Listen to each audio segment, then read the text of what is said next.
منگنی کے سلسلے میں آپ لوگ سوچتے ہوں گے یہ منگنی کیا ہوتی ہے؟ شادی سے پہلے ایک انگیجمنٹ کا جو رسم ہے، اسلام میں اس کا کیا کانسیپٹ ہے، کیا تصور ہے، منگنی کیوں کرتے ہیں؟ اسلام میں ایک مسئلہ ہے، توجہ۔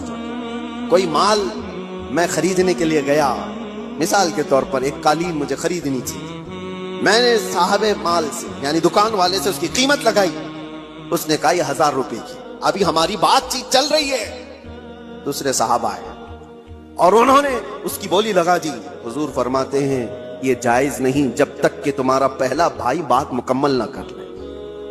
اپنے بھائی کی بے پر بے جائز نہیں۔ سمجھ میں آ رہی ہے آپ کو بات؟ مسئلہ ہے یہ شریعت کا۔ میں اگر خرید رہا ہوں تو دوسرا اس میں گھس کر کے نہ خریدی کی بات نہ کرے جب تک میری ڈیل مکمل نہیں ہو جاتی۔ یا تو میں چھوڑ دوں یا تو میں لے لوں، نکل جاؤں، اس کے بعد دوسرے کا حق ہے۔ یہ اسلام کا مسئلہ ہے۔ یہی کانسیپٹ ہے منگنی کا۔ منگنی کیوں کی جاتی ہے؟ کسی لڑکی کو آپ نے دیکھا، پیغام نکاح بھیج دیا اور لڑکی نے قبول کر لیا، شادی ابھی نہیں ہوئی، اور یہ اعلان کیا جا رہا ہے، اللہ کے نبی صلی اللہ علیہ وسلم نے فرمایا تمہارے بھائی نے کسی لڑکی کو نکاح کا پیغام بھیج دیا ہے تو اپنے بھائی کے پیغام پر پھر کوئی دوسرا آدمی پیغام بھیج نہیں سکتا، حرام ہے اس کے لیے۔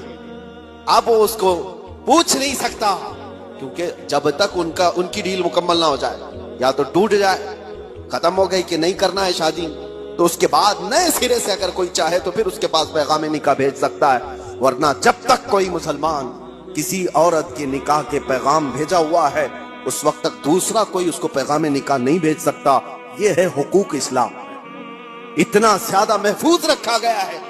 حیرت کی بات یہ ہے کہ مسلمان آج کم علم ہو گئے، جاہل ہو گئے، پڑھتے نہیں ہیں، ورنہ تمہارے دین میں اللہ تعالیٰ نے کوئی کمی نہیں رکھی، کوئی ایک ادنا سا شائبہ بھی نہیں ہے۔ یہ وہ دین ہے جس کی شروعات ہوتی ہے الف لام میم ذالک الکتاب لا ریب فیہ، یہ وہ عصمت والی کتاب ہے جس میں شک کی گنجائش ہی نہیں۔ آؤ میرے عزیزوں، مصطفیٰ کریم صلی اللہ تعالیٰ علیہ وسلم کے قدموں میں اس دین سے بہتر دستور تمہیں کائنات میں کہیں نہیں ملے گا، اس سے بہتر زندگی تمہیں کہیں نہیں ملے گی۔ جانوروں والی زندگی یہاں نہیں ہے جو انسان کو آج فیشن کے نام پر اٹھا کر کے بازار کی زینت بنایا گیا ہے، بلکہ یہاں میں سچ بتاؤں لوگوں نے میٹل تو بنا کر ترقی کی ہوگی، ایروپلین تک بنایا ہوگا، کمپیوٹر بنایا ہوگا، موبائل بنایا ہوگا، لیکن مدینے کے تاجدار نے انسان بنائے۔